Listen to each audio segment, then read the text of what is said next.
നമ്മൾ കഴിഞ്ഞ വീഡിയോയിൽ സ്കാഫോൾഡിങ്ങിനെ കുറിച്ചായിരുന്നു പഠിച്ചിരുന്നത്. അതിൻ്റെ കണ്ടിന്യൂഷനാണ് ഈ ഒരു വീഡിയോ. നമ്മൾ സിംഗിൾ സ്കാഫോൾഡിങ് വരെയായിരുന്നു കഴിഞ്ഞ വീഡിയോയിൽ ഡിസ്കസ് ചെയ്യുന്നത്. ഈ വീഡിയോയിൽ നമുക്ക് ബാക്കിയുള്ള 6 ടൈപ്സ് ഓഫ് സ്കാഫോൾഡിങ് ഏതൊക്കെയാണെന്ന് നോക്കാം. സെക്കൻഡ് ടൈപ്പ് ഓഫ് സ്കാഫോൾഡിങ് ആണ് ഡബിൾ സ്കാഫോൾഡിങ്. ഇതിൻ്റെ പ്രത്യേകത എന്ന് പറയുന്നത് it is more stronger than single scaffolding. Single സ്കാഫോൾഡിങ്ങിനെ കമ്പയർ ചെയ്യുമ്പോൾ ഡബിൾ സ്കാഫോൾഡിങ് ആണ് കൂടുതൽ സ്ട്രോങ്ങർ ആയിട്ടുള്ളത്. അപ്പോൾ ഇതിൽ നിന്ന് ഓർത്ത് വെക്കേണ്ട ഒരു പോയിൻ്റാണ്, ഡബിൾ സ്കാഫോൾഡിങ് ആണ് സിംഗിൾ സ്കാഫോൾഡിങ്ങിനേക്കാളും സ്ട്രോങ്ങർ ആയിട്ടുള്ളത്. സ്ട്രോങ്ങർ ആയതുകൊണ്ട് തന്നെ ഇത് ഉപയോഗിക്കുന്നത് സ്റ്റോൺ വർക്കുകൾക്ക് വേണ്ടിയിട്ടാണ്. അതായത് widely used in the construction of stone വർക്കുകൾക്ക് വേണ്ടിയിട്ടാണ് ഡബിൾ സ്കാഫോൾഡിങ്ങും കൂടുതലായിട്ട് ഉപയോഗിച്ച് വരുന്നത്. അപ്പോൾ അതും നമ്മൾക്ക് അടുത്ത പോയിൻ്റായിട്ട് എഴുതാം.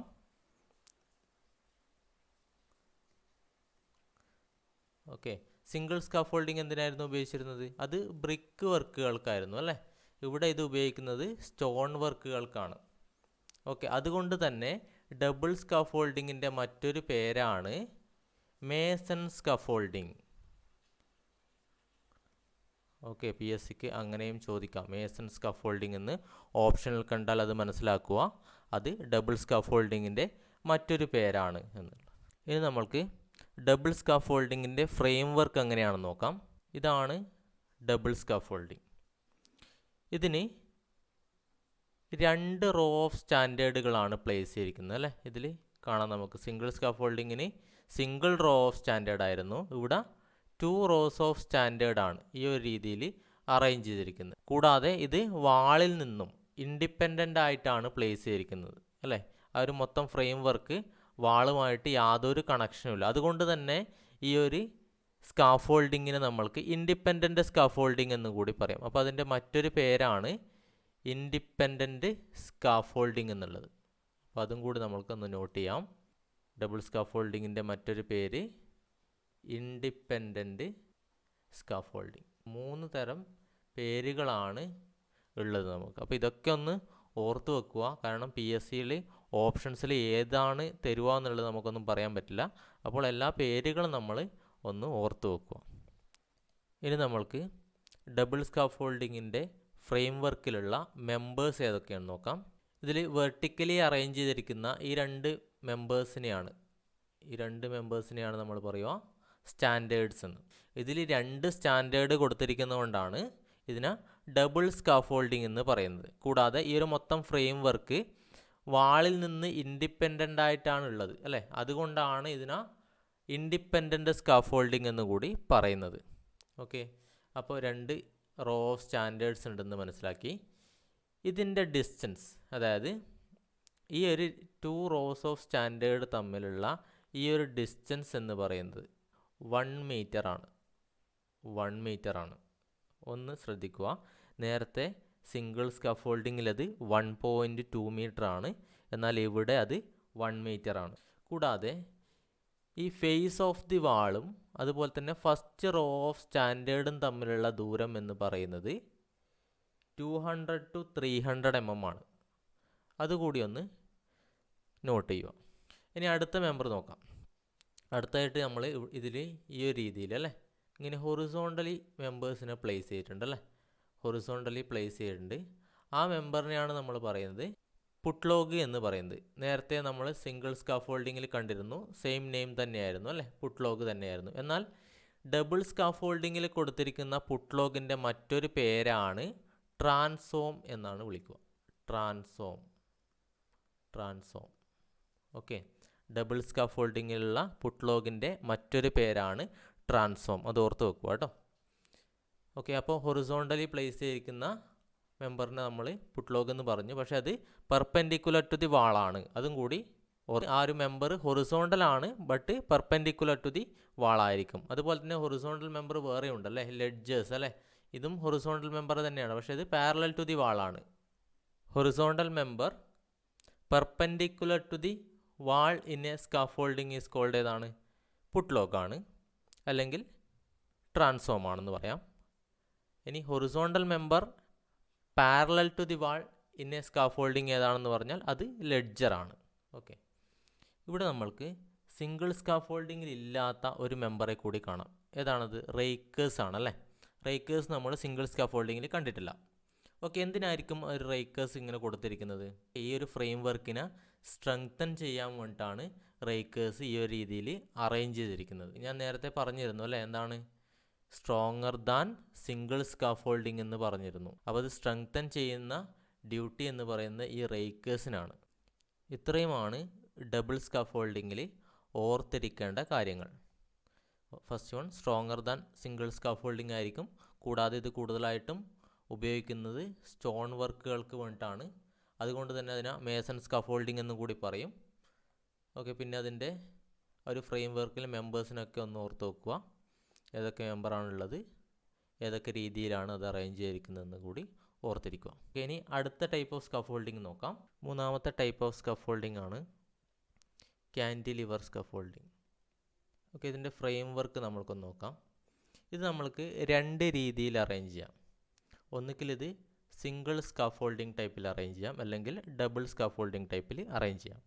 ഇതിൽ ആദ്യം കാണിച്ചിരിക്കുന്നതാണ് single scaffolding type frame work. ഇതിൽ മെമ്പേഴ്സ് നമുക്ക് നോക്കാം. ഇതാണ് ഫ്ലോർ ലെവൽ. ഈ കാണിച്ചിരിക്കുന്നതാണ് ഫ്ലോർ ലെവൽ. ഈ ഫ്ലോർ ലെവലിൽ നിന്ന് ഇങ്ങനെ ഹൊറിസോണ്ടലി പ്രൊജക്റ്റ് ചെയ്തിരിക്കുന്ന ഈ ഒരു മെമ്പർ കണ്ടോ, ഈ ഒരു മെമ്പർ, അതിനെയാണ് നമ്മൾ പറയുക നീഡിൽ എന്ന് പറയുക. നീഡിൽ. ആ നീഡിലിന് മുകളിലാണ് സിംഗിൾ സ്കാഫോൾഡിംഗ് ടൈപ്പിലാണ് ബാക്കി അറേഞ്ച്മെൻ്റ് ഒക്കെ വന്നിട്ടുള്ളത്. ഈ ഒരു രീതിയിൽ ഒരു സ്റ്റാൻഡേർഡ് അറേഞ്ച് ചെയ്തു. പിന്നെ ലെഡ്ജർ ഉണ്ട്, പുട്ട്ലോഗ് ഉണ്ട് അല്ലേ, എല്ലാം ഉണ്ട് അറേഞ്ച് ചെയ്തിരിക്കുന്നത്. ബാക്കിയൊക്കെ സിംഗിൾ സ്കാഫോൾഡിംഗ് ടൈപ്പാണ്. വ്യത്യാസം എന്താണ്? അതായത് ഫ്ലോറിനകത്ത് നിന്ന് ഒരു മെമ്പർ ഇതുപോലെ ഹൊറിസോണ്ടലി പ്രൊജക്റ്റ് ചെയ്തിട്ട് അതിൻ്റെ മുകളിൽ സിംഗിൾ സ്കാഫോൾഡിംഗ് അറേഞ്ച് ചെയ്യുന്നു. ഓക്കെ, ഇനി ഇതിന് സ്ട്രെങ്തൻ ചെയ്യാൻ വേണ്ടിയിട്ട് ഈ ഒരു രീതിയിൽ ഇൻക്ലൈൻഡ് ആയിട്ട് ഒരു മെമ്പർ കൂടി കൊടുക്കുന്നു. അതിനെയാണ് നമ്മൾ പറയുക സ്ട്രെട്ട് എന്ന് പറയുക. സ്ട്രെട്ട്. ആ സ്ട്രെട്ട് ഒന്നുകിൽ സിൽ ലെവലിൽ സപ്പോർട്ട് ചെയ്യാം, അല്ലെങ്കിൽ കോർണേഴ്സിൽ സപ്പോർട്ട് ചെയ്യാം. ആ ഒരു ഫ്രെയിം വർക്കിൻ്റെ റിജിഡിറ്റിക്ക് വേണ്ടിയിട്ടാണ് ആ ഒരു മെമ്പർ അറേഞ്ച് ചെയ്തിരിക്കുന്നത്. ഓക്കെ, അപ്പോൾ അതാണ് സിംഗിൾ സ്കാഫോൾഡിംഗ് ടൈപ്പ് കാൻറ്റിലിവർ സ്കാഫോൾഡിംഗ് എന്ന് പറയുന്നത്. ഇനി രണ്ടാമത് കാണിച്ചിരിക്കുന്നതാണ് ഡബിൾ സ്കാഫോൾഡിംഗ് ടൈപ്പ് കാൻറ്റിലിവർ സ്കാഫോൾഡിംഗ്. അപ്പോൾ ഇതിലെ വ്യത്യാസം എന്താണ്? ഇവിടെ കണ്ടോ, 2 റോ ഓഫ് സ്റ്റാൻഡേർഡുകളാണുള്ളത് അല്ലേ. 2 റോസ് ഓഫ് സ്റ്റാൻഡേർഡാണ് അറേഞ്ച് ചെയ്തിരിക്കുന്നത്. ഓക്കെ, അപ്പോൾ നമുക്ക് മനസ്സിലായത് ഡബിൾ സ്കാഫോൾഡിംഗ് ടൈപ്പ് ആണെന്ന് മനസ്സിലായി. ബാക്കിയൊക്കെ ഇതൊക്കെ സെയിം ആണ്. അതായത് ഡബിൾ സ്കാഫോൾഡിംഗ് സെയിം ആണ്. വ്യത്യാസം എന്ന് പറയുന്നത് ഫ്ലോർ ലെവലിൽ നിന്ന്, ഇത് ഫ്ലോറാണ്, ആ ഫ്ലോർ ലെവലിൽ നിന്ന് ഓപ്പണിങ്ങിലൂടെ പുറത്തേക്ക് ഒരു ഇൻക്ലൈൻഡ് മെമ്പർ കൊടുത്തിട്ടുണ്ട്. അതിനെയാണ് നമ്മൾ പറയുക സ്ട്രെട്ട് എന്ന് പറയുക. കൂടാതെ വാളിനകത്ത് നിന്ന് ഇതുപോലെ ഹൊറിസോണ്ടലി ഒരു മെമ്പർ കൂടി കൊടുത്തിട്ടുണ്ട്. അതിനാണ് നമ്മൾ പറയുക നീഡിൽ എന്ന്. അപ്പോൾ ആ ഒരു നീഡിലിനെ സപ്പോർട്ട് ചെയ്യാൻ വേണ്ടിയിട്ടാണ് ഈ സ്ട്രെട്ട് കൊടുത്തിരിക്കുന്നത്. നീഡിലിൻ്റെ മുകളിലാണ് നമ്മൾ ഡബിൾ സ്കാഫോൾഡിംഗ് അറേഞ്ച് ചെയ്തിരിക്കുന്നത്. അപ്പോൾ ഇങ്ങനെ അറേഞ്ച് ചെയ്യുന്നതിനെയാണ് നമ്മൾ പറയുക ഡബിൾ സ്കാഫോൾഡിംഗ് ടൈപ്പ് കാൻറ്റിലിവർ സ്കാഫോൾഡിംഗ് എന്ന് പറയുന്നത്. നമ്മൾക്ക് ഈ ഒരു ഫ്രെയിം വർക്ക് ശ്രദ്ധിച്ചാൽ മനസ്സിലാവും. ഈ ഒരു സ്കാഫോൾഡിങ്ങിൻ്റെ മെയിൻ മെമ്പർ എന്ന് പറയുന്നത് ഈ ഒരു രീതിയിൽ ഫ്ലോറിൽ നിന്ന് ഹൊറിസോണ്ടലി പ്രൊജക്റ്റ് ചെയ്തിരിക്കുന്ന ഈ ഒരു മെമ്പറാണ്, നീഡിലാണ് അല്ലേ. നീഡിലാണ് ഇതിലെ മെയിൻ മെമ്പർ എന്ന് പറയുന്നത്. ഈ ഒരു മെമ്പറിൻ്റെ മുകളിലാണ് ബാക്കിയുള്ള അറേഞ്ച്മെൻ്റൊക്കെ ചെയ്തിരിക്കുന്നത്. അതുകൊണ്ട് തന്നെ ഈ ഒരു മെമ്പറിൻ്റെ മറ്റൊരു പേരാണ് നീഡിൽ സ്കാഫോൾഡിംഗ്.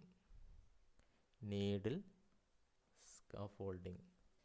അപ്പോൾ ഇത്രയുമാണ് ഇതിൽ നിന്ന് മെയിനായിട്ട് ഓർത്തിരിക്കേണ്ട കാര്യങ്ങൾ. ഇനി നമ്മൾക്ക് ഈ ഒരു കാൻറ്റിലിവർ സ്കാഫോൾഡിംഗ് നമ്മൾ ഏതൊക്കെ സിറ്റുവേഷനിലാണ് ഉപയോഗിക്കുക എന്ന് നോക്കാം. നമ്മൾക്കറിയാം സിംഗിൾ സ്കാഫോൾഡിങ്ങോ ഡബിൾ സ്കാഫോൾഡിങ്ങോ കൊടുക്കാൻ പറ്റാത്ത സിറ്റുവേഷൻസിലാണ് നമ്മൾ കൂടുതലായും കാൻറ്റിലിവർ സ്കാഫോൾഡിങ് പ്രിഫർ ചെയ്യുക.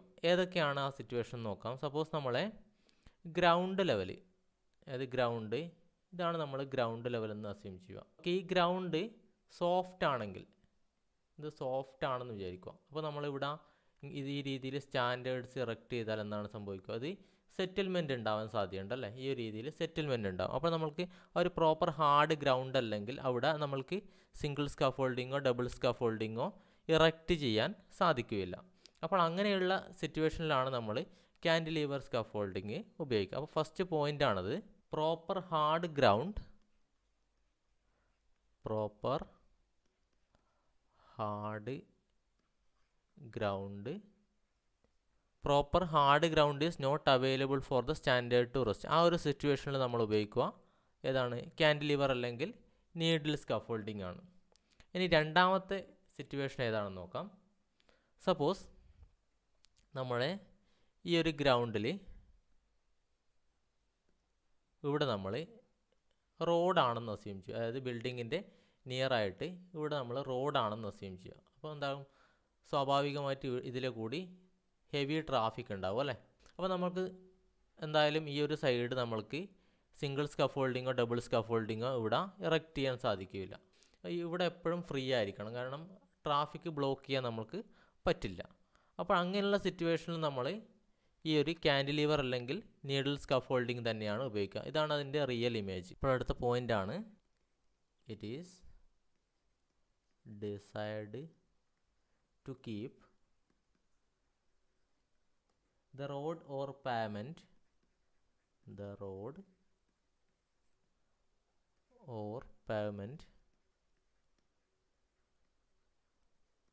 near the face of the wall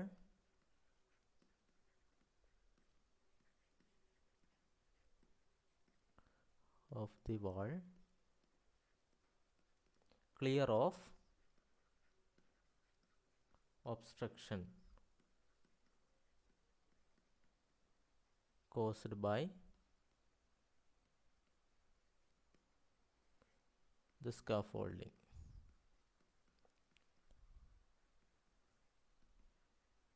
okay, ഇതാണ് നമ്മൾ നീഡിൽ സ്കാഫോൾഡിംഗ് ഉപയോഗിക്കാനുള്ള മെയിൻ ആയിട്ടുള്ള രണ്ട് റീസൺ. ഇനി അടുത്തൊരു സിറ്റുവേഷൻ ഏതാണെന്ന് നോക്കാം. സപ്പോസ് ഒരു മൾട്ടി സ്റ്റോറിഡ് ബിൽഡിങ്ങിലെ ടോപ്പ് മോസ്റ്റ് ഫ്ലോറിൽ കൺസ്ട്രക്ഷൻ വർക്ക് നടക്കുകയാണ്, അല്ലെങ്കിൽ മെയിൻ്റനൻസ് വർക്ക് നടക്കുകയാണെന്ന് വിചാരിക്കുക. അപ്പോൾ നമുക്ക് ആ ഒരു ഫ്ലോറിൽ മാത്രം സ്കാഫോൾഡിംഗ് അറേഞ്ച് ചെയ്താൽ മതി. ഗ്രൗണ്ട് ലെവൽ മുതൽ ആ ഒരു ഫ്ലോർ വരെ സ്കാഫോൾഡിംഗ് അറേഞ്ച് ചെയ്യുക എന്നുള്ളത് ഭയങ്കര ഡിഫിക്കൽട്ട് ആയിട്ടുള്ള കാര്യമാണ്, കൂടാതെ കോസ്റ്റ്ലിയുമായിരിക്കും. അപ്പോൾ നമ്മൾക്ക് ആ ഒരു ഫ്ലോറിൽ മാത്രമേ സ്കാഫോൾഡിങ്ങിൻ്റെ ആവശ്യമുള്ളൂ. അപ്പോൾ അങ്ങനെയുള്ള കേസിൽ നമ്മൾ നീഡിൽ സ്കാഫോൾഡിംഗ് ആണ് ഉപയോഗിക്കാറ്. മൂന്നാമത്തെ പോയിൻ്റാണ്, the construction work is to be carried out for the upper part of multi storeyed building. Okay, അപ്പോൾ ഇത്രയും സിറ്റുവേഷൻസിലാണ് നമ്മൾ സാധാരണയായും നീഡിൽ സ്കാഫോൾഡിങ് പ്രിഫർ ചെയ്യുക. അപ്പോൾ ഈ ഒരു സിറ്റുവേഷൻസ് ഒക്കെ ഒന്ന് ഓർത്ത് വെക്കുക, കാരണം PSCക്ക് സിറ്റുവേഷൻസ് ആയിരിക്കും പറയുക, എന്നിട്ട് ഏത് ടൈപ്പ് ഓഫ് സ്കാഫോൾഡിംഗ് ആണ് പ്രിഫർ ചെയ്യുക എന്നുള്ള രീതിയിലായിരിക്കും ചോദ്യം വരിക. അടുത്ത ടൈപ്പ്, നാലാമത്തെ ടൈപ്പ്, സസ്പെൻഡഡ് സ്കാഫോൾഡിംഗ്. ബാക്കിയുള്ള സ്കാഫോൾഡിങ്ങിനെ കമ്പയർ ചെയ്യുമ്പോൾ ഇത് വളരെ വെയിറ്റ് കുറഞ്ഞിട്ടുള്ളൊരു സ്കാഫോൾഡിംഗ് ആണ്. അതുകൊണ്ട് തന്നെ ഇതിനെ നമ്മൾക്ക് പറയാം it is a very light type of scaffolding എന്ന് പറയാം. Okay, it's a very light type of scaffolding. Weight വളരെ കുറഞ്ഞിട്ടുള്ളൊരു ടൈപ്പാണ്. ഈ ചിത്രത്തിൽ കാണിച്ചിരിക്കുന്നതാണ് സസ്പെൻഡഡ് സ്കാഫോൾഡിങ്ങിൻ്റെ റിയൽ ഇമേജ്. ഈ ഒരു രീതിയിൽ ഇതൊരു ബിൽഡിംഗ് ആണ്. ആ ബിൽഡിങ്ങിൻ്റെ ടോപ്പിൽ നിന്ന് ഇതുപോലെ വയേഴ്സ് ഉപയോഗിച്ചിട്ട് സസ്പെൻഡ് ചെയ്തിട്ടാണ്, ഹാങ് ചെയ്തിട്ടാണ് ആ ഒരു പ്ലാറ്റ്ഫോം നിർത്തിയിരിക്കുന്നത്. ഇനി ഇതിൻ്റെ ഒരു അറേഞ്ച്മെൻറ്റ് നമുക്ക് നോക്കാം. ഈ ഒരു രീതിയിലാണ് സ്കാഫോൾഡിങ് അറേഞ്ച് ചെയ്തിരിക്കുന്നത്. ഇവിടെ പ്ലാറ്റ്ഫോം ഉണ്ട്, ഇതാണ് പ്ലാറ്റ്ഫോം. ആ പ്ലാറ്റ്ഫോമിനെ വയേഴ്സ് അല്ലെങ്കിൽ ചെയിൻ ഉപയോഗിച്ചിട്ട് സസ്പെൻഡ് ചെയ്തിരിക്കുന്നത്. ഇത് മെയിനായിട്ട് ഈ ഒരു ടൈപ്പ് ഓഫ് സ്കാഫോൾഡിങ് മെയിനായിട്ട് മൾട്ടി സ്റ്റോറീഡ് ബിൽഡിങ്ങിലാണ് ഉപയോഗിക്കാറ്. കൂടാതെ ഇത് മെയിൻ്റനൻസ് വർക്കിന് മാത്രമാണ് ഈ ഒരു ടൈപ്പ് ഓഫ് സ്കാഫോൾഡിങ് ഉപയോഗിക്കുക. അതൊരു വലിയ പോയിൻ്റാണ്. ഈ ഒരു ടൈപ്പ് ഓഫ് സ്കാഫോൾഡിങ്ങിൻ്റെ മെയിൻ പോയിൻ്റ് എന്ന് പറയുന്നത് used only for maintenance work. Okay, അത് ഇതിൽ നിന്ന് ഓർത്തിരിക്കേണ്ട മെയിൻ പോയിൻ്റാണ്. Used only for maintenance work. Maintenance വർക്കിന് മാത്രമേ ഈ ഒരു ടൈപ്പ് ഓഫ് സ്കാഫോൾഡിങ് ഉപയോഗിക്കാറുള്ളൂ. എങ്ങനെയുള്ള മെയിൻ്റനൻസ് വർക്കിനൊക്കെയാണ്? Such as painting, pointing, white washing, distempering, അങ്ങനെയുള്ള വർക്കുകൾക്ക്. ഞാൻ പറഞ്ഞത് ലൈറ്റ് ടൈപ്പ് ഓഫ് സ്കാഫോൾഡിംഗ് ആണെന്ന് പറഞ്ഞു അല്ലേ, വെയിറ്റ് വളരെ കുറഞ്ഞ ഒരു ടൈപ്പ് ഓഫ് സ്കാഫോൾഡിംഗ് ആണെന്ന് പറഞ്ഞു. അതുകൊണ്ട് തന്നെ ഈ ഒരു പ്ലാറ്റ്ഫോം നമ്മൾക്ക് ലോവർ ചെയ്യാനും പറ്റും, അതുപോലെ തന്നെ ഇവിടുന്ന് റൈസ് ചെയ്യാനും പറ്റും by means of rope and pulley arrangement. അടുത്ത ടൈപ്പ് ഓഫ് സ്കഫോൾഡിംഗ് ആണ് അഞ്ചാമത്തത്, ട്രസ്റ്റൽ scaffolding.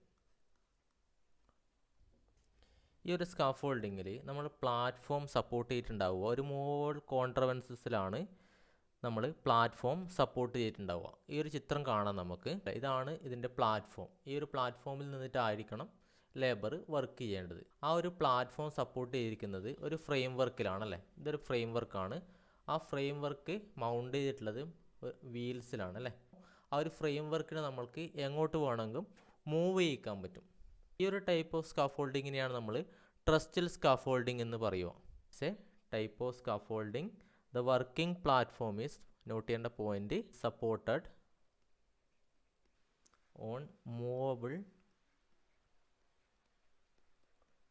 contrivances mounted on wheels. ഇതാണ് ട്രസ്റ്റൽ സ്കഫോൾഡിംഗ്. ഇനി ഈ ഒരു ട്രസ്റ്റൽ സ്കഫോൾഡിംഗ് എവിടെയാണ് യൂസ് ചെയ്യുന്നത് നോക്കാം. ഇത് സാധാരണയായി നമ്മൾ ഉപയോഗിക്കുക റൂമിനകത്തുള്ള മൈനർ റിപ്പയർ വർക്കിന് വേണ്ടിയിട്ടാണ്. അപ്പോൾ ആ ഒരു പോയിന്റ് കൂടി നമ്മൾ ഓർത്ത് വെക്കണം. Useful for minor repairs works inside the room. അത് useful for minor repair works inside the room. അതായത് റൂമിനകത്തുള്ള മൈനർ റിപ്പയർ വർക്കുകൾക്ക് വേണ്ടിയിട്ടാണ് ഈ ഒരു ടൈപ്പ് ഓഫ് സ്കാഫോൾഡിങ് നമ്മൾ സാധാരണയായിട്ട് ഉപയോഗിക്കാറ്. ഇനി ഒരു കണ്ടീഷൻ ഉണ്ട്. എത്ര ഹൈറ്റ് വരെയുള്ള റൂമിനകത്താണ് ഈ ഒരു സ്കാഫോൾഡിങ് ഉപയോഗിക്കാൻ പറ്റുക എന്നുള്ളതാണ്. അത് ഇമ്പോർട്ടൻ്റ് ആയിട്ടുള്ള പോയിൻ്റാണ്. കാരണം PSCക്ക് പലപ്പോഴായിട്ട് ചോദിച്ചിട്ടുള്ളതാണ്. റൂമിൻ്റെ മാക്സിമം ഹൈറ്റ് എന്ന് പറയുന്നത് 5 മീറ്ററാണ്.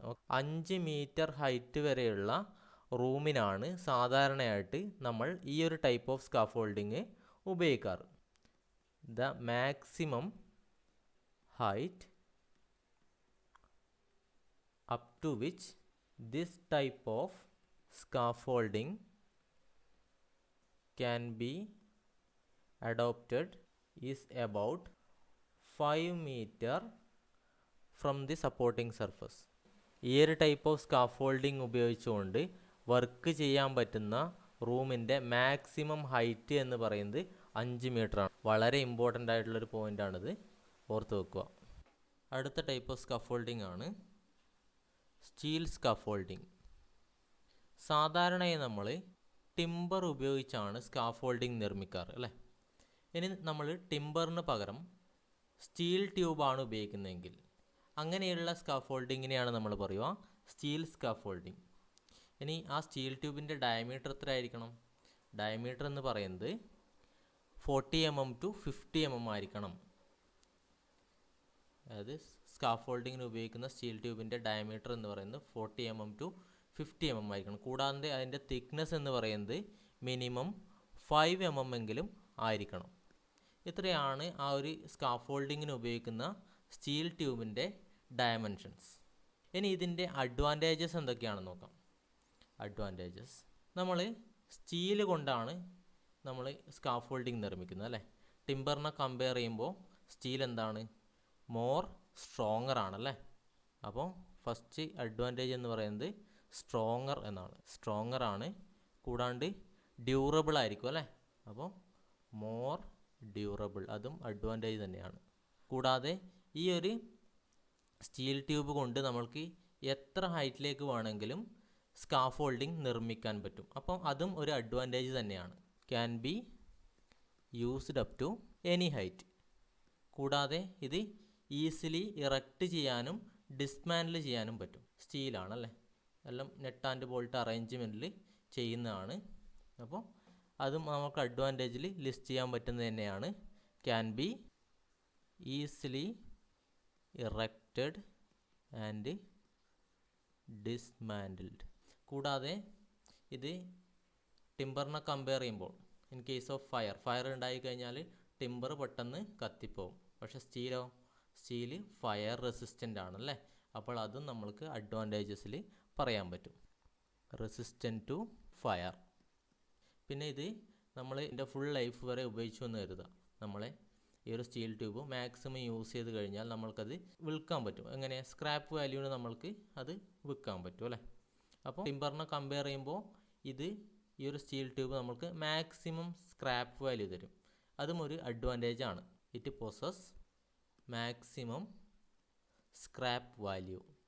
അപ്പോൾ ഇത്രയുമാണ് ഇതിൻ്റെ അഡ്വാൻറ്റേജസ് ആയിട്ട് വരുന്നത്. എന്തൊക്കെയാണ്? സ്ട്രോങ്ങർ ആണ്, കൂടാതെ മോർ ഡ്യൂറബിൾ ആണ്, പിന്നെ ഏത് ഹൈറ്റ് വരെ നമ്മൾക്ക് ഈ ഒരു സ്റ്റീൽ ട്യൂബ് വെച്ചിട്ട് സ്കാഫോൾഡിങ് നിർമ്മിക്കാൻ പറ്റും, പിന്നെ പെട്ടെന്നും ഇറക്റ്റ് ചെയ്യാനും ഡിസ്മാൻഡിൽ ചെയ്യാനും പറ്റും, പിന്നെ ഫയർ റെസിസ്റ്റൻ്റ് ആണ്, പിന്നെ ഇത് മാക്സിമം സ്ക്രാപ്പ് വാല്യൂ തരുന്നുണ്ട്. ഇത്രയുമാണ് ഇതിൻ്റെ അഡ്വാൻറ്റേജസ് എന്ന് പറയുന്നത്. ഇനി ഇതിൻ്റെ ഡിസഡ്വാൻറ്റേജസ് എന്തൊക്കെയാണെന്ന് നോക്കാം. ഫസ്റ്റ് പോയിൻ്റാണ്, നമ്മൾ ടിമ്പർ സ്കാഫോൾഡിങ്ങിനെ കമ്പയർ ചെയ്യുമ്പോൾ ഈ ഒരു സ്റ്റീൽ സ്കാഫോൾഡിങ്ങിന് കോസ്റ്റ് ഭയങ്കര കൂടുതലായിരിക്കും. അതായത് ഇനീഷ്യൽ കോസ്റ്റ് എന്ന് പറയുന്നത് വെരി ഹൈ ആയിരിക്കും. അപ്പോൾ അത് തന്നെയാണ് ആദ്യത്തെ ഡിസഡ്വാൻറ്റേജസ് ആയിട്ട് നമുക്ക് ലിസ്റ്റ് ചെയ്യാൻ പറ്റുന്നത്. അപ്പോൾ അത് എഴുതാം, ഹൈ ഇനീഷ്യൽ കോസ്റ്റ്. ഈ ഒരു സ്റ്റീൽ ട്യൂബ് വെച്ച് സ്കാഫോൾഡിങ് നിർമ്മിക്കണമെങ്കിൽ അതിന് സ്കിൽഡ് ലേബേഴ്സിൻ്റെ ആവശ്യമുണ്ട്. അപ്പോൾ അതും ഇതിലെ ഒരു ഡിസഡ്വാൻറ്റേജ് തന്നെയാണ്. It require skilled labours. ഇനി അടുത്ത ഡിസഡ്വാൻറ്റേജ് എന്ന് പറയുന്നത് ഈ ഒരു സ്റ്റീൽ ട്യൂബിനെ നമ്മൾക്ക് കൊറോഷൻ സംഭവിക്കാതെ സൂക്ഷിക്കേണ്ടതായിട്ടുണ്ട്. അപ്പോൾ അത് പീരിയോഡിക്കൽ പെയിൻറ്റിങ് ആവശ്യമുണ്ട് അല്ലേ. അതായത് പെയിൻറ്റ് ചെയ്തിട്ടില്ലെങ്കിൽ അല്ലെങ്കിൽ കൃത്യമായി മെയിൻറ്റെയിൻ ചെയ്തിട്ടില്ലെങ്കിൽ ആ സ്റ്റീൽ ട്യൂബ് നശിച്ചു പോകും. അപ്പോൾ പീരിയോഡിക്കൽ മെയിൻ്റനൻസ് ആവശ്യമാണ്. അപ്പോൾ അതൊരു ഡിസഡ്വാൻറ്റേജ് ആണ്. അപ്പോൾ അതും ഡിസഡ്വാൻറ്റേജിൽ നമുക്ക് ലിസ്റ്റ് ചെയ്യാൻ പറ്റും. It require periodical maintenance. അപ്പോൾ ഇത്രയുമാണ് ഇതിൻ്റെ ഡിസഡ്വാൻറ്റേജസ് എന്ന് പറയുന്നത്. അപ്പോൾ ഇത്രയും കാര്യങ്ങളൊന്ന് ഈ ഒരു സ്റ്റീൽ സ്കാഫോൾഡിങ്ങിൽ ഓർത്ത് വെക്കാം. അടുത്ത ടൈപ്പ് ഓഫ് സ്കാഫോൾഡിംഗ് ആണ് പാറ്റൻറ്റഡ് സ്കാഫോൾഡിംഗ്. ലാസ്റ്റ് ടൈപ്പാണ് കേട്ടോ പാറ്റൻറ്റഡ് സ്കാഫോൾഡിംഗ്. നമ്മൾ സ്പെഷ്യൽ വർക്കുകൾക്ക് വേണ്ടി കസ്റ്റമൈസ് ചെയ്ത്, അതായത് നമ്മളെ റിക്വയർമെൻറ്റിനനുസരിച്ച് കസ്റ്റമൈസ് ചെയ്ത് ഉണ്ടാക്കുന്ന സ്പെഷ്യൽ ടൈപ്പ് ഓഫ് സ്കാഫോൾഡിങ്ങിനെയാണ് നമ്മൾ പറയുക പാറ്റൻറ്റഡ് സ്കാഫോൾഡിംഗ് എന്ന്. അതായത് സ്റ്റീൽ വയേഴ്സും സ്പെഷ്യൽ ടൈപ്പ് ഓഫ് കപ്ലിങ്ങും ഫ്രെയിം വർക്കും അങ്ങനെയുള്ള അറേഞ്ച്മെൻറ്റ്സൊക്കെ ഉപയോഗിച്ചിട്ടാണ് നമ്മൾ ഈ ഒരു സ്കാഫോൾഡിംഗ് ഉണ്ടാക്കി. ഈ ചിത്രത്തിൽ കാണിച്ചിരിക്കുന്നതാണ് പാറ്റൻറ്റഡ് സ്കാഫോൾഡിംഗ്. ഇവിടെ ഇതാണ് ഇതിൻ്റെ പ്ലാറ്റ്ഫോം എന്ന് പറയുന്നത് അല്ലേ. ഇതാണ് പ്ലാറ്റ്ഫോം. ആ പ്ലാറ്റ്ഫോം നമ്മൾ ബ്രാക്കറ്റിനകത്തേക്ക്, ഇവിടെ ഇങ്ങനെ കാണിച്ചില്ലേ, ഇത് ബ്രാക്കറ്റാണ്. ആ ബ്രാക്കറ്റിനകത്തേക്ക് ഇൻസേർട്ട് ചെയ്തിട്ടുള്ളത്. ഓക്കെ, ഈ ഒരു പ്ലാറ്റ്ഫോം നമുക്ക് ഏതൊരു ഹൈറ്റിലേക്കും അഡ്ജസ്റ്റ് ചെയ്യാൻ പറ്റും. ഈ ഒരു ഹൈറ്റിലേക്ക് ഇങ്ങോട്ട് മൂവ് ചെയ്യാൻ നമുക്ക് പറ്റും. ഓക്കെ, അങ്ങനെ സ്പെഷ്യൽ വർക്കുകൾക്ക് വേണ്ടി നമ്മൾ ആവശ്യത്തിനനുസരിച്ച് നമ്മൾ കസ്റ്റമൈസ് ചെയ്തിട്ട് ഉണ്ടാക്കുന്ന ആ ഒരു സ്കാഫോൾഡിങ്ങിനെയാണ് നമ്മൾ പറയുക പാറ്റൻറ്റഡ് സ്കാഫോൾഡിങ്. ഇത്രയുമാണ് നമ്മൾക്ക് സ്കാഫോൾഡിങ് എന്നുള്ള ഏരിയയിൽ പഠിക്കാനുള്ളത്. അപ്പോൾ ഈ വീഡിയോ നിങ്ങൾക്ക് യൂസ്ഫുൾ ആണെന്ന് വിചാരിക്കുന്നു. അപ്പോൾ ഇനിയും ഇതുപോലുള്ള കൂടുതൽ വീഡിയോകളുമായി നമ്മൾക്ക് വീണ്ടും കാണാം.